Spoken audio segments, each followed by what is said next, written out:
Lori from Cruising for Treasure, and this is my What Sold show with a little bit of, sorry, stray hair on my, guys, we have two teenage girls, one not teenage girl, and one adult woman in this household, and just like, we shed worse than dogs.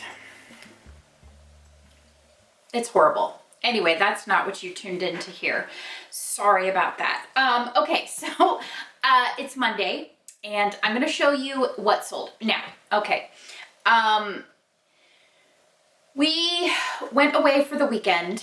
We left on Thursday. So I put my entire store on 2-day handling time. So what that means is the items that have to go out today, it's actually only 2 items from eBay. So you'll have to tune in tomorrow to see everything else that's sold over the weekend. I have now switched my store back to 1-day handling time, and that's just what I do when I go away. I try very hard to not, I don't think I have ever put my store just completely dead. I extend my handling time typically to 1 day longer than I'll be gone, just to kind of cover myself. And then maybe as I'm gone, I'll kind of shorten it a day at a time. So that, but that can be tricky too, because then you can get back from a week's vacation and have 100 items to ship that day. I've never had to ship 100, but I have had to ship quite a few. And so it does help to kind of stagger it out a little bit more, but that way you're still able to keep your store open. You're still able to make sales, and it does, sometimes you do have to deal with kind of grumpy customers. Why didn't you ship my item out yet? Blah, blah, blah. Because unfortunately, eBay does not make it abundantly clear to the buyer that, like, it doesn't say your seller has their store on 2-day handling time.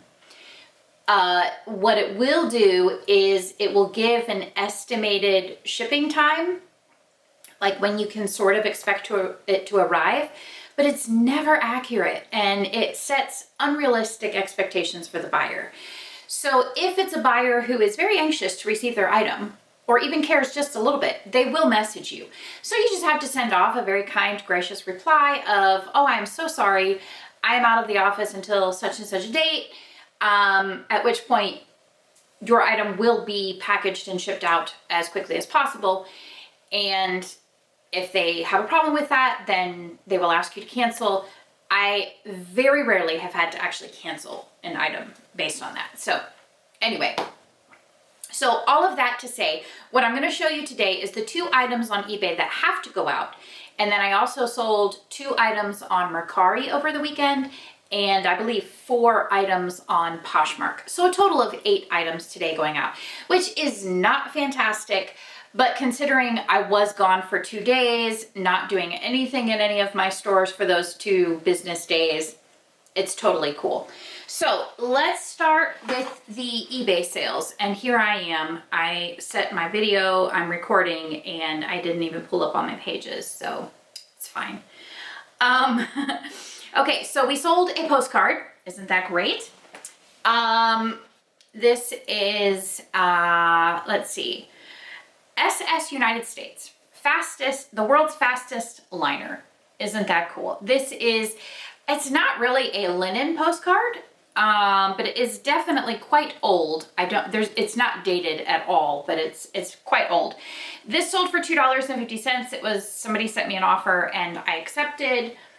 And I do sell a lot of postcards. If you follow me at all, I guess I didn't really explain to you what all I do. I always do that at the beginning of every video. But so I sell on eBay, Poshmark, Mercari, and Facebook.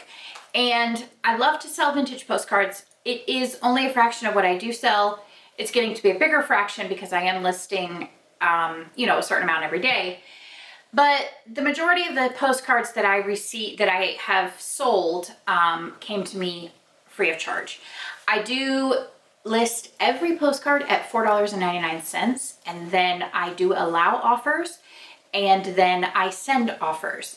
Because the thing with a category that is a collectible, this is my theory. If you're selling something that is a collectible,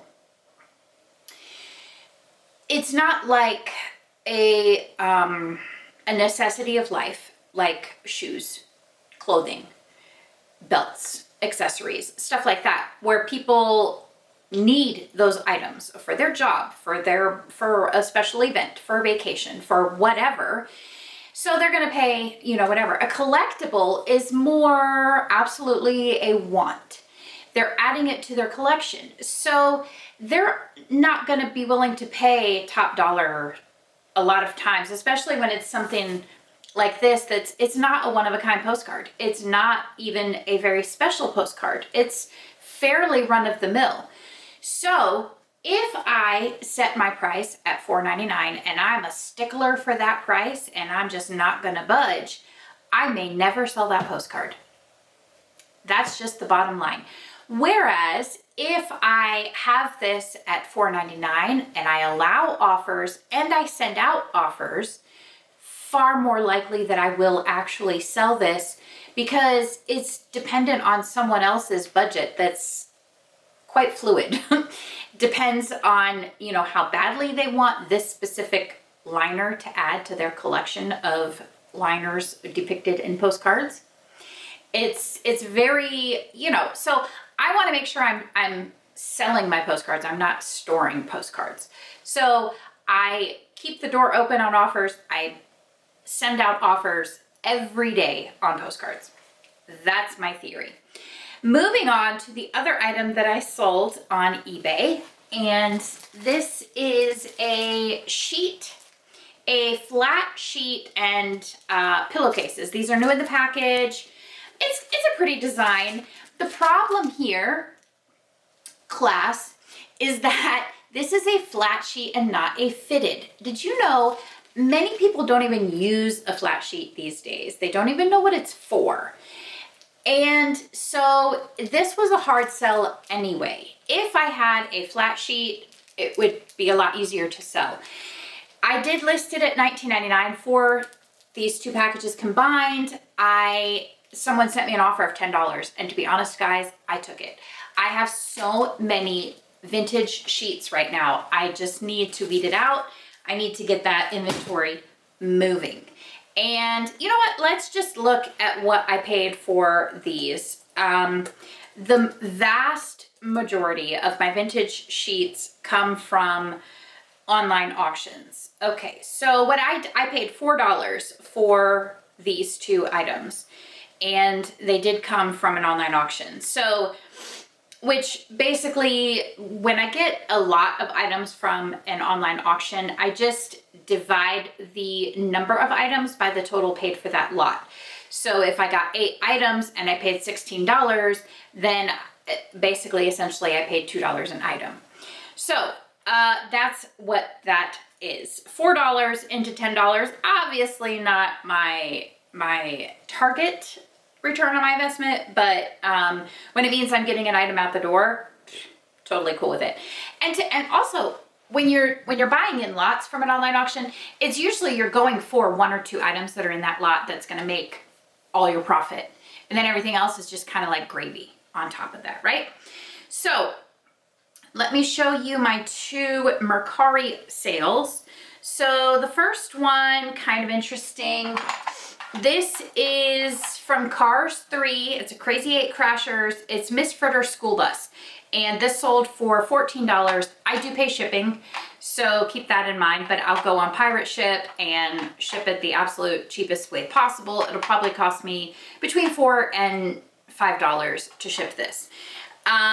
So now this is interesting because it is definitely a good thing to keep an eye out for. Any merchandise from the Cars franchise, especially the first one. The first Cars, you can definitely do really well with stuff from there. So like the die-cast cars or any other type. So it says here that I paid 25 cents for Miss Fritter. So 25 cents into, I'm gonna guess, it'll be $9 and then fees on Mercari, not that much. So, you know, a decent little profit there. Now, the next one, this is interesting. This is from Hallmark. This was in their after Christmas clearance. The Grinch color changing water bottle. This sold for $25 on Mercari. And again, I will pay shipping. And let me see, let me just make sure that this person isn't in California. So they're in California. That's fantastic. Okay, so it'll probably cost me about $8 or $9 to ship that to California, even though it doesn't weigh hardly anything. So that will definitely eat it in. Now, they sent me an offer. So I had it priced, I think, at $30 with free shipping. And so they sent me an offer for $20. And on Mercari, I just don't like to budge too much for this exact reason, because I have free shipping, and it almost always is people from California who send me a lowball offer. And then I end up making hardly any money on the sale because I have to pay to ship it to California. I'm in Virginia, so it's literally the most expensive postage possible. So I countered back with $25 and I said, look, this has free shipping. I really can't go any lower. This is the best price at this time. They immediately purchased it. So, you know, it's out the door. I paid $4 on after Christmas clearance. No problem. All right. And then I believe those were the only two I got. So then we're done with Grinch Hallmark after Christmas stuff. Okay, so let me show you my 4 Poshmark sales. I had this pair of golf pants. These are like a, I don't know, what is this print called? Like a window pane print, I think. It's not necessarily a plaid. So this is Slazenger, however you pronounce that, size 12. And these sold for $13. I have had these for forever. So I'm very happy to get these out the door. And let's see, the next item that sold is this pair of New Balance. These are new. These sold for $33. And this is the 84 WB Absorb. I don't know. Sneakers, new tags. I got these from an online auction. I believe I paid $9. Let me just look that up. I hate saying things that I'm not 100% sure of, because then if I find out later that it wasn't exactly true, then I feel like I lied, which I did lie, but it was not intentional. It's accidental. Okay, $9, and let's see. They have been listed for about a month, and yes, I did get them from an online auction. So again, what I do is I'm typically going for a specific pair of shoes or 2 pairs of shoes. And of course I want to make sure that everything in the lot will make me money.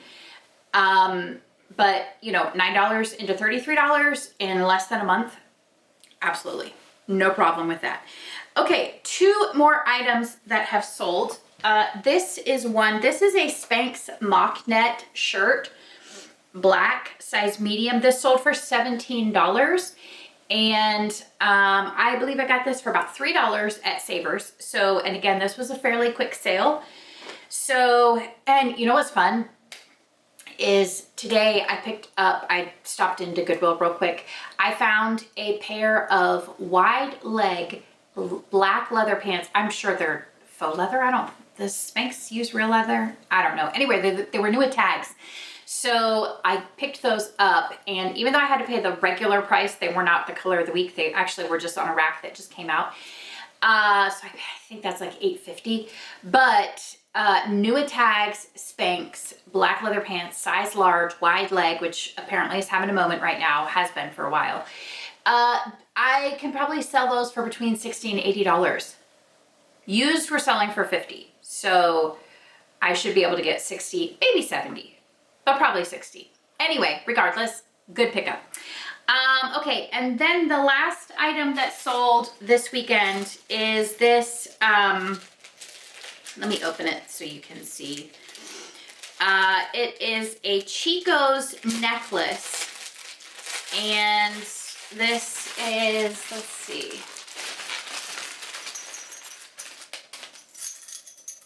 It's like a metal collar type necklace. I don't even know how this is supposed to lie. I guess Well, I guess technically you could do it either way with like the hammered metal look or the brushed metal look on this side. So this sold on Poshmark for $12, and glad to see this go. I've had this for quite a while. Happy to see that go. So that is what is going out the door today. And again, tomorrow I will show you everything else that sold over the weekend, as well as whatever has sold today. So that'll be a little bit more exciting. It's kind of, it always fascinates me, like what sells when, and you know, what the trends are. And if you try and map it, it's very, very intriguing. But like everything that sold this weekend was fairly low dollar, with the exception of the New Balance shoes, which were $33, but like everything else was quite inexpensive. So thankfully that's not how the sales always are. Thankfully we do have, you know, moments where we sell much higher items. Like last week, I sold a Loro Piana cashmere cardigan sweater for $300. So thankfully we do have those peaks and valleys. It keeps everything very interesting. But anyway, that is what sold today. I'm gonna get all of that shipped and out the door, and hopefully get some good listings up. It's terrible. We were gone, like I said, we were gone this weekend. We were with my husband's parents in Gatlinburg, Tennessee. Their church was doing like a marriage conference, a marriage retreat. And it was really, really fun. A lot of fun. It was frigid.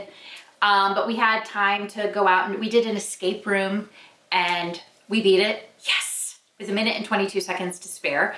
I've never done an escape room, so I felt like that was a triumph to be celebrated. And we ate tons of yummy food, of course. Such a blast. I love Tennessee. I love the Gatlinburg area. It is kind of like a tourist trap. Not fun, not fond of that so much, but there's definitely tons to do there. So anyway, okay, so I'm gonna wrap this up and make sure you tune in tomorrow, because I'm gonna have, again, the rest of everything that sold over the weekend, and we'll show that to you then. Thank you guys so much for watching. Make sure you hit that subscribe button and like this video if you liked it, and be sure to let me know, how are your sales doing? Are they awesome, or are they in the toilet? Thank you guys so much for watching. We'll see you next time. Bye.